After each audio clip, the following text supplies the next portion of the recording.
तो देखिए फ्रेंड्स, आज का जो हमारा टॉपिक है वो प्रीपोजिशन है। तो प्रीपोजिशन के बारे में आज हम देखेंगे। देखिए प्रीपोजिशन क्या होती है।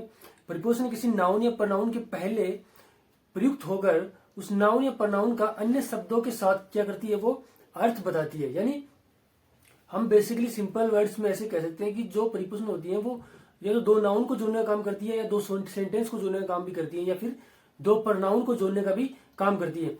तो प्रीपोजिशन कौन कौन सी होती है हमें अच्छे से पता है कि at, in, from, for, since, besides, among, between, from, to. तो ये सब प्रीपोजिशन होती है। तो चलिए इनको डिटेल से पढ़ते हैं। सबसे पहले हम देखते हैं जो प्रीपोजिशन देखते हैं वो है बिसाइड्स, बिसाइड एंड बिसाइड्स, क्योंकि इससे रिलेटेड काफी एग्जाम्स के अंदर क्वेश्चन आते हैं। एडवांस लेवल की क्या है, प्रीपोजिशन है, और इनसे रिलेटेड एग्जाम में काफी बार क्वेश्चन देखे गए हैं। तो यहीं से हम स्टार्ट करते हैं हमारा प्रीपोजिशन का टॉपिक। देखिए बिसाइड का अर्थ होता है, बिसाइड का होता है समीप, के समीप या पास में, यानी किसी के समीप होना या पास में होना। बिसाइड्स का अर्थ होता है अतिरिक्त, अतिरिक्त, यानी एडिशनल कोई चीज हो तो उसके लिए हम बिसाइड्स का यूज करते हैं। और बिसाइड मीन्स होता है के पास या समीप। देखिए दोनों में सिर्फ एस का ही अंतर है, एस से ही इनका अर्थ काफी चेंज हो रहा है। इसमें एस लगने से क्या, इसका अर्थ क्या हो गया, अतिरिक्त, और इसमें विदाउट एस इसका अर्थ क्या होगा, के समीप या पास में।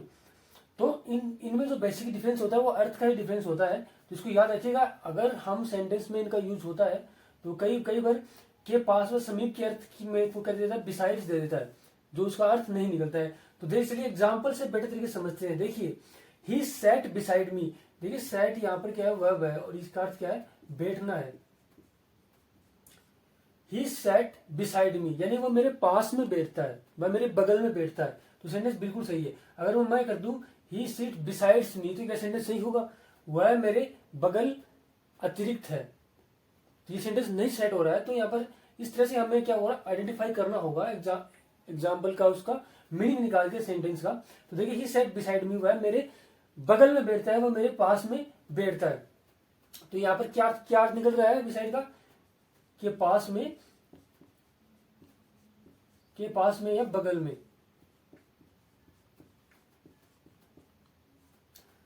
अगला एग्जांपल देखिए, besides his children his nephews and knees also present at the ceremony. ठीक है, nephews and knees also present at the ceremony. तो यार बिसाइड्स का मीन्स होता है अतिरिक्त। बिसाइड्स यानी उसके बच्चों के अलावा उसके जो नेफ्यूज हैं और नीज हैं वो भी क्या थे, सेरेमनी के अंदर उपस्थित थे, प्रेजेंट थे। तो यहाँ पर बिसाइड्स का क्या निकला है, कि अतिरिक्त। तो याद रखिए, अगर मैं यहाँ पर बिसाइड्स में एस अगर यहाँ पर हटा दूं तो देखिए बिसाइड यानी मेरे बच्चों के बगल में नेफ्यूज और नीज भी प्रेजेंट थे। तो ये भी सही हो सकता है, लेकिन बिसाइड्स क्या अर्थ देगा, के अतिरिक्त, यानी मेरे बच्चे तो प्रेजेंट थे ही थे, उसके अलावा मेरे नीफ्यू और नीज भी वहां पर क्या थे, उस सेरेमनी के अंदर प्रेजेंट थे। तो यानी बेसिक जो इन दोनों में जो डिफरेंस होगा वो इनके अर्थ में ही होगा। यानी बिसाइड्स, यानी बिसाइड के अंदर अगर एस लग जाए तो इसका अर्थ हो जाए अतिरिक्त, और इसमें विदाउट एस क्या होगा, इसका अर्थ के समीप या पास में। काफी बार एग्जाम के अंदर ये आया हुआ क्वेश्चन है। तो देखिए फ्रेंड्स, अगली जो हमारी प्रीपोजिशन है वो है फॉर और साइंस। देखिए इन दोनों का जो अर्थ होता है वो से के अर्थ में, से के अर्थ के अंदर प्रेजेंट परफेक्ट टेंस के अंदर होता है। यानी सपोज किसी कोई कार्य है वो पास्ट में स्टार्ट हुआ था और वो उसका इफेक्ट अभी तक जारी है, वहां पर हम से के अर्थ में प्रेजेंट परफेक्ट टेंस के अंदर फॉर और साइंस का यूज करते हैं एज ए प्रीपोजिशन के रूप में। फॉर का यूज हम कहा करेंगे, देखिए फॉर जैसे 10 ईयर्स, फॉर 2 ईयर्स, फॉर वैसे for 1 year, for 20 year, for many years, for many years, for a long time. यानी 10 years, 2 years, 3 years, 4 years, 6 years, 7 year, long time, इन सब के पहले हम किसका प्रयोग करेंगे, फॉर प्रीपोजिशन का प्रयोग करेंगे प्रेजेंट परफेक्ट टेंस के अंदर। और साइंस का हम जो यूज करेंगे वो कहाँ करेंगे, जैसे साइंस जितने भी ईयर्स होते हैं उनके नाम के पहले साइंस 2009, साइंस 2008, साइंस 2006, ऐसे ही जितने भी ईयर्स होते हैं उनके पहले करेंगे, जितने भी वीक डेज होते हैं उनके पहले करेंगे, science Monday, science Tuesday, science Thursday. तो इन सब के पहले हम किसका प्रयोग करते हैं, साइंस और फॉर का प्रयोग करते हैं प्रेजेंट परफेक्ट टेंस के अंदर, से के अर्थ के अंदर। इससे रिलेटेड एग्जाम में बहुत बार क्वेश्चन आता है, मतलब हॉट स्पॉट टॉपिक है ये एग्जामिनर के लिए। अब देखिए इसको एग्जाम्पल से बेटर तरीके से समझते हैं। देखिए, I have eaten nothing for a long time, मैंने लंबे समय से कुछ नहीं खाया है। किस अर्थ में हो रहा है, से, मैंने लंबे समय से कुछ नहीं खाया है। ए लॉन्ग टाइम के पहले हमने यहाँ पर फोर का प्रयोग किया है। अगर हम यहाँ पर साइंस का प्रयोग करते थे, क्योंकि दोनों का अर्थ से के अर्थ में ही होता है दोनों का प्रेजेंट परफेक्ट टेंस के अंदर, लेकिन ए लॉन्ग टाइम के पहले हम हमेशा फोर का प्रयोग करेंगे, न कि साइंस का। अगर साइंस का यूज हो जाएगा तो वो एरर होगा वहां पर। यानी ये कह रहा है कि मैंने लंबे समय से कुछ नहीं खाया है, मीन्स उसने बहुत दिन पहले से कुछ नहीं खाया, मीन्स अभी तक कुछ नहीं खाया है उसने। यानी एक निश्चित पीरियड से वो बता रहा है कि उसने बहुत समय पहले से अभी तक कुछ नहीं खाया है, एक निश्चित पीरियड ऑफ टाइम की वो बात कर रहा है। अब अगला एग्जांपल देखिए, she has been living here since 10 years। तो मैंने आपको बताया थोड़ी देर पहले मैंने आपको बताया कि 10 years, 2 years, 3 years, many years, इनके पहले हम किसका प्रयोग करेंगे, फोर का प्रयोग करेंगे, साइंस का प्रयोग नहीं होगा। तो ये साइंस का प्रयोग किसका प्रयोग होगा, फोर का प्रयोग होगा। इस चीज को याद रखिएगा। देखिए इसका अर्थ क्या निकला है, she has been living here for 10 years, यानी वो यहाँ पर 10 साल से रह रही है, यानी उसने 10 साल पहले रहना शुरू किया था और वो अभी तक रह रही है, यानी 10 साल से रह रही है। एक निश्चित पीरियड ऑफ टाइम का हमें पता चल रहा है कि भाई उसने 10 साल पहले रहना शुरू किया था और वो अब तक यहाँ रह रही है। Means she has been living here for 10 years, 10 साल से यहाँ रह रही है। अगला एग्जांपल देखिए, आई हैवेंट, तो यहाँ पे से के अर्थ में यूज हो रहा है, I haven't seen him for 2009। तो मैंने अभी थोड़ी देर पहले आपको बताया कि फॉर जितने भी ईयर्स है उनके पहले हम हमेशा सिंस का यूज करेंगे, न कि फॉर का। और ऐसे ही एरर वहां पर मिलते हैं एग्जाम के अंदर। तो यहाँ पर क्या आएगा, सिंस आएगा, सिंस 2009। तो I haven't seen him science 2009, यानी 2009 से मैंने उसको नहीं देखा, यानी 2009 में मैंने उसको लास्ट बार देखा था, उसके बाद मैंने आज तक उसको नहीं देखा है। मीन्स एक निश्चित पीरियड ऑफ टाइम की वो बात कर रहा है कि 2009 के बाद से उसने अभी तक उसको नहीं देखा है। तो यहाँ पर से के अर्थ में ही हम उसका यूज कर रहे हैं। और किस टेंस में कर रहे हैं, प्रेजेंट परफेक्ट टेंस के अंदर, प्रेजेंट परफेक्ट टेंस के अंदर, प्रेजेंट परफेक्ट टेंस के अंदर। तो इसको याद रखिएगा, प्रेजेंट परफेक्ट टेंस के अंदर साइंस और फॉर का यूज होता है, वो से के अर्थ में होता है और एक निश्चित पीरियड ऑफ टाइम का वो बारे में बताता है हमें। अब देखिए साइंस का जो यूज है वो कंजक्शन के रूप में भी होता है। कंजक्शन में इसका अर्थ होता है क्योंकि के अर्थ में होता है, क्योंकि।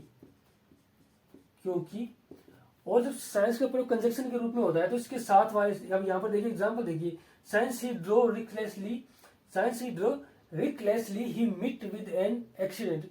रिकलेसली मीन्स होता है लापरवाही से, यानी जब साइंस ही ड्रो रिकलेसली, क्योंकि वह, साइंस के यहाँ पर क्या निकल रहा है, क्योंकि वह लापरवाही से चला रहा था गाड़ी, ही मीट विद एन एक्सीडेंट, और उसका क्या हो गया, एक्सीडेंट हो गया। तो देखिए साइंस के जो साथ वाला जो सेंटेंस होगा वो हमेशा किस में होगा, V2 के अंदर होगा, means past, simple past tense के अंदर वो होगा। इसको याद रखिएगा।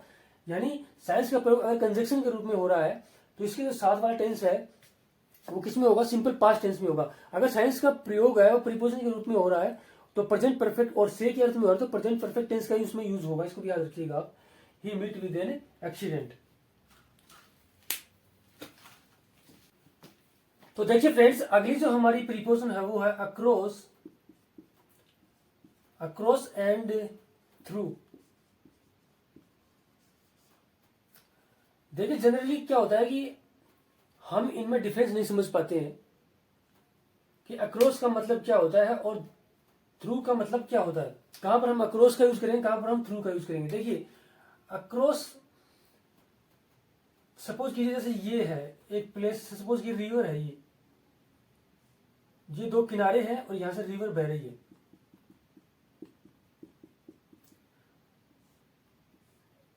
तो जब हम इसके इस पार से इस साइड जाएंगे तो उसको हम क्या कहेंगे, अक्रॉस कहेंगे,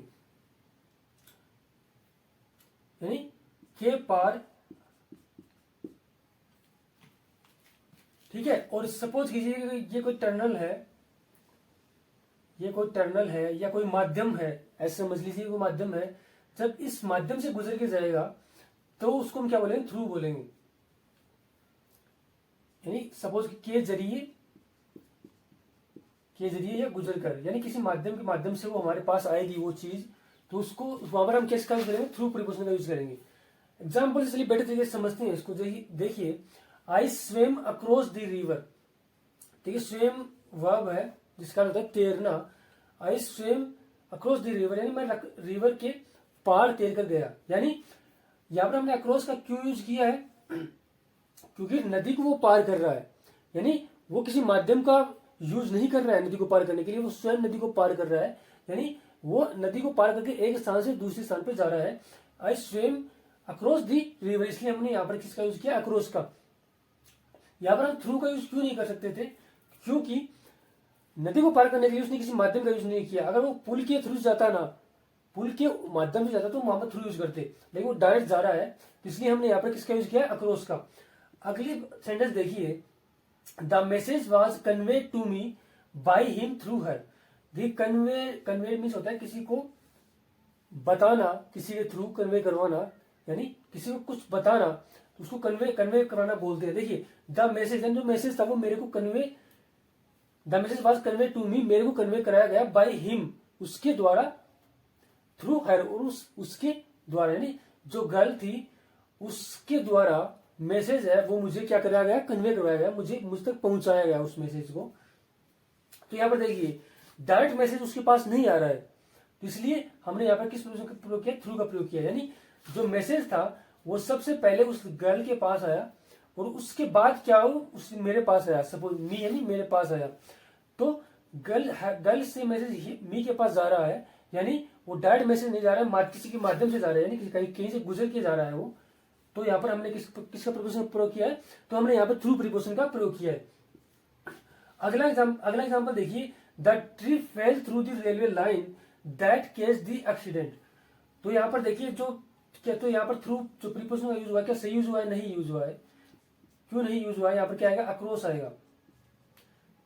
देखिए the tree fail the railway, जो पेड़ था वो रेलवे लाइन के ऊपर गिर गया। यानी रेलवे लाइन, सपोज कीजिए रेलवे लाइन है और ये पेड़ है, इसके ऊपर ऐसे गिरा हुआ है, रेलवे लाइन के ऊपर पेड़ ऐसे गिरा हुआ है, यानी वो किसी माध्यम के ऊपर थोड़ी गिरा हुआ है, तो डायरेक्ट रेलवे लाइन के ऊपर गिरा हुआ है, इसलिए यहाँ पर अक्रॉस आएगा, ना कि थ्रू प्रीपोजिशन का हम यूज करेंगे। अगला एग्जाम्पल देखिए, when I was going to college. देखिए केम अक्रॉस एक फ्रेज होती है, केम अक्रॉस एक क्या होती है, फ्रेज होती है, जिसका अर्थ होता है अचानक मिलना या संयोग से मिलना। अचानक मिलना या संयोग से मिलना।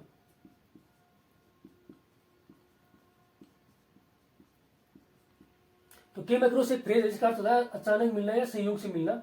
देखिए when I was going to college, going to means होता जाना।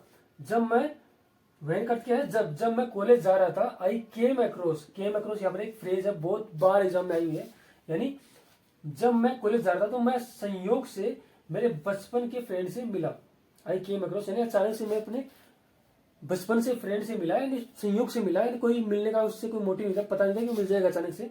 तो केम अक्रॉस मीन्स होता है अचानक से, संयोग से। When I was going to college, जब मैं कॉलेज जा रहा था, तो I came across my childhood friend, तो मैं अचानक से मेरे चाइल्डहुड, जो बचपन का मेरा दोस्त था, उससे मिला।